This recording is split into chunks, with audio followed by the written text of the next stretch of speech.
Well guys, welcome to Bushcraft Camp Update 7. It's actually been about 2 months since I've been back at the Bushcraft Camp, so apologies for the delay in videos. It's because I've actually finished I quit my main job, which was teaching, to actually take on my other YouTube channel, Totally Awesome Fishing, which I share with my dad. We grow it together. But thanks so much for all your support. I'm getting all the comments coming through on all the other bushcraft videos, and it's amazing how much of you are really enjoying, following me on this adventure. So thank you so much for that, guys. Thanks for giving it a thumbs up. Thanks for subscribing. I am back at camp. It's been 2 months since I've been here, and it's looking a bit tired, to be honest. It is looking a bit tired. The grass was starting to come up. Basically, Mother Nature's started to take over. So I'll just give you a quick tour for those who are new to the channel. I'll give you a quick tour of the camp and what I've done so far. And then today, I'm making basically the cook system for my camp. Let's take a tour. Okay, so there's the shelter that I was saying is looking a bit tired. You can see my kind of sawing horse type thing in there, which isn't used to hold the shelter up, but I deliberately put it under there after each time I go home, just so in case that main A-frame ridgepole does slip, it can go onto there. Obviously I've got a lot more work to do on that. In fact, a lot of you said, why don't you build some sort of log cabin? Which I'm very tempted to be honest. There's lots of deadfall around here, you can see that, loads of deadfall, so maybe I'll have a go at a log cabin later in the future, but that does need work. So I've got perimeter walls up. I think that was Bushcraft Camp Update 4, where I built all the perimeter walls, which go all the way around. There's the perimeter walls. And that was, I think, Camp Update 5 video was the secondary shelter. Bit of tarp in there, just a lean-to, simple lean-to, but really, really good. Another wall there. Camp Update 6 was my fire pit, which I've made here, which does have metal underneath, obviously to protect the forest floor from igniting. But yeah, that was Camp Update 6, so check that. All the links to these Camp Update videos will be in the video description. Camp Update 2, I think I built a log seat over there. So yeah, check them out. That's my camp so far. Lots to do, but today I'm going to build basically a cook system, just with some sticks, basically. Probably a crane, I think. I've had lots of suggestions from you guys, but I think I'm going to go for a crane, and I'm going to probably put it that side. So let's get cracking.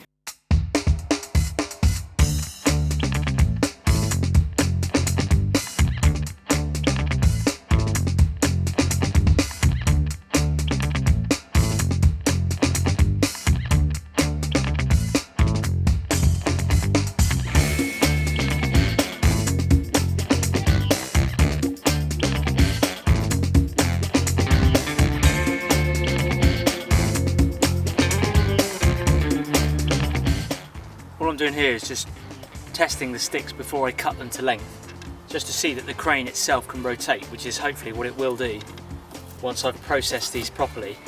Although it looks confusing now, it will make sense once I've lashed these together and cut them to size. It should be pretty spot on, but it's all to do with physics really, and counterweight. As I'll show you the sticks that I've got first so you can get an idea, and then I'll process them and show you what they look like afterwards. Okay, just so you can get an idea, guys, of the 3 sticks that I've got my main. Basically, this is the crane arm, the arm of the oars crane itself. And basically, this is probably about 3 feet long, 2.5 to 3 feet long. The length you want varies depending on how far your main pole is from your fire. But that is the main kind of crane arm. Then these are the 2 supporting poles, which are too long at the moment. But the important thing with these supporting poles is that they have quite a wide notch here. And the reason being is that it allows for greater rotation, if you imagine that's the center pole. If you had a really narrow notch, if this notch here was very narrow like my finger, it would pinch and it would be relatively hard to turn. But with a wider notch, and it's not too wide, but with a wider notch, it's just a little bit easier to rotate, gives it a bit more support. Otherwise the narrow notch, it would be back here on the tip. So that wider V basically there, that Y shape, whichever you want to call it, it just allows for better rotation really. So what I'm going to do is just shorten these 2 to the correct length. This is fine now, this is perfectly okay. That's ready to basically be lashed on, so I'll just leave that over there by the main structure pole. And these I'm just going to shorten and just crop off basically the V shape on this one so it's the same as this one.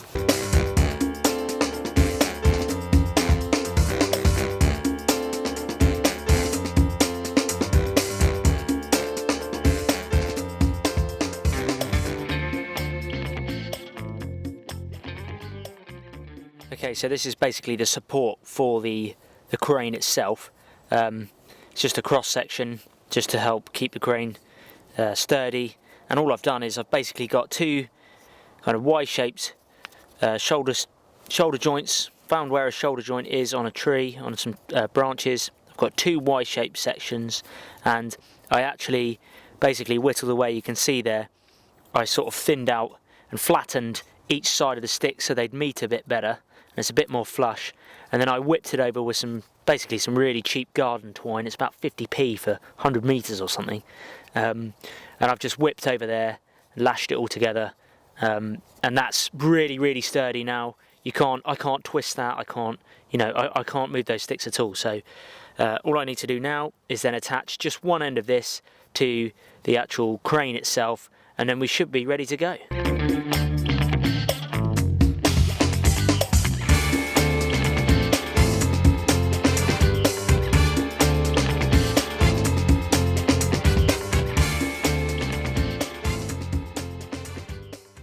Well folks, I finished the crane.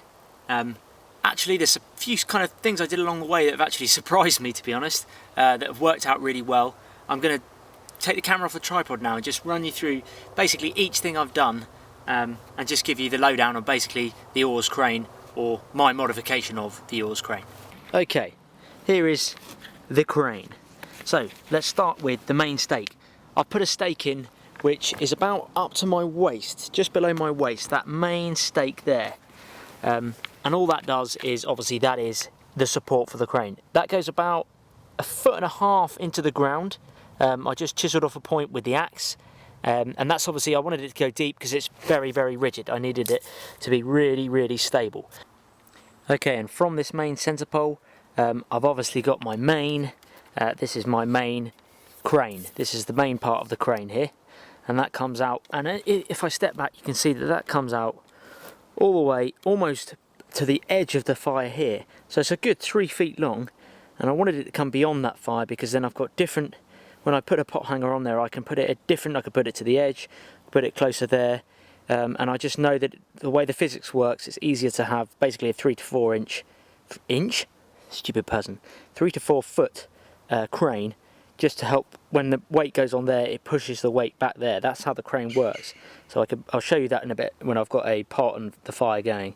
But this here is basically the gib that I made earlier. It's called a gib, and it's just two V-shaped or Y-shaped sticks that are lashed back to back, and that's how that support, because it's quite rare to find a stick that's like growing that way and that way. In fact, I don't think you can. So I made a gib, and I've lashed it with twine. This part I've also lashed as well, albeit a bit barbaric, but do you know what guys, it's stable, it's secure, I don't care, it doesn't matter. A lot of people ask about lashing and how do you lash. I know there is the proper ways of lashing, but the way that I do it works, and the twine I'm using is very cheap, but it's also very strong. So either way I'm happy with how that went. So I've lashed that, these are joined, and obviously that V-shaped stick then goes down here as well. Now this bit was a late addition because what was happening was, and do you know what guys, I'm learning here as well, as I'd made this whole section here, I'd put it on here, and when there was pressure on here it was fine, it would pinch at the back at this point. But then when it was loose, like it is now, and there's no pressure, this whole unit here, the crane, would just slide down to the bottom, and it just kept falling down and falling down.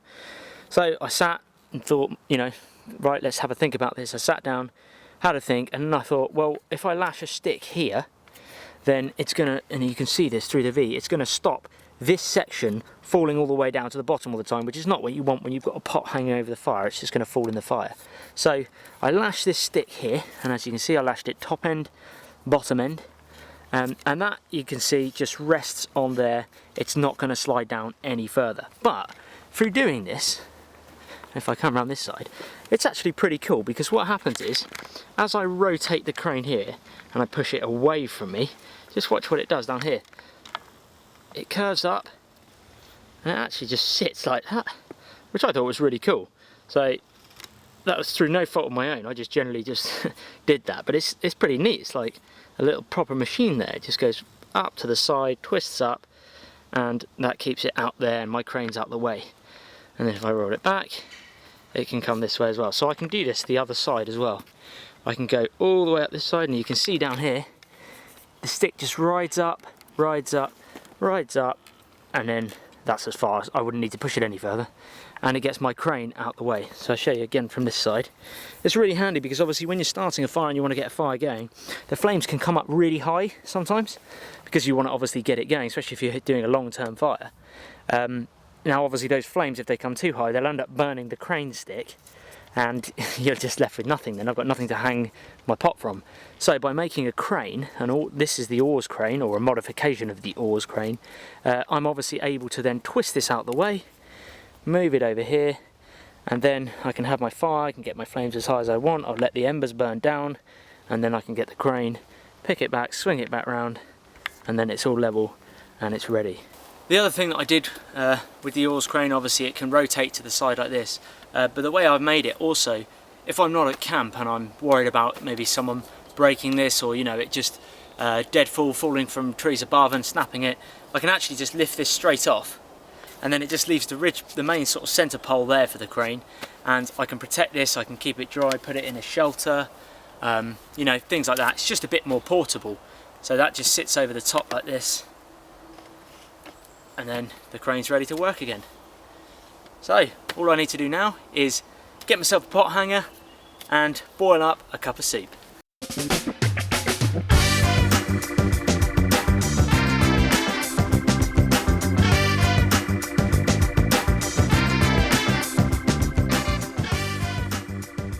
So guys, my microphone's just broken on my camera, so apologies. This is my external microphone. Apologies if the sound's a bit tinny and you might hear a bit of wind, but I want to carry on filming, so let's crack on. I've made myself a pot hanger, just a, well, it's literally simple stick. It's a claw hanger, so pot claw. Just put a little notch in there, or a bill hook sometimes it's called, and that's very, very simple to make, very quick to make, just with a knife with a couple of slice cuts and stop cuts. That can hang on there. All I need to do now, I use the BCB MK2 Crusader cook system. I'm still using it, and I've actually got myself a little pot hanger because it doesn't come with a pot hanger, but I've got basically a small pot hanger there, and I'll just put that onto the pot hanger itself. And this is the really important part, guys. Before you put water in it, you need to do basically what's called a swing test, and I'll show you what I mean. Okay, so all the swing test is literally grab your pot hanger and just swing from side to side like this, and that just tests really that your pot hanger is secure. You know, obviously this is not going to swing like this when there's a fire going, but it's just a good test to do before you actually put water into your, well, either your zebra billy if you've got a billy can, or just any kind of can that you're hanging. It's always a good test to do. It's just the swing test, I call it, and just double check that everything's safe and secure. Obviously this will just sit above the fire like that, but before I get the fire going, I need to move the crane out the way.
Well folks, that's it for Camp Update 7, the cooking crane. I hope you've enjoyed the video, I hope you've enjoyed the episode.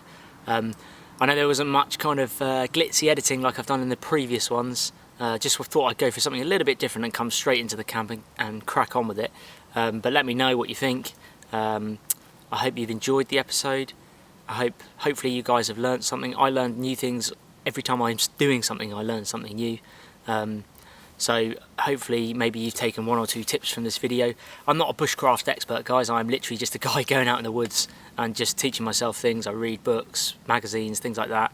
It's the way to learn, guys. Obviously YouTube is also a really good resource, but for me it's just coming out in the outdoors, getting away from all the busy lifestyle, and you know, just that's where the peace is at.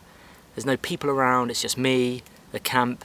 It's my kind of, I feel lately I've been feeling more into the kind of primitive mindset of learning what our ancestors, you know, lived off and how they survived.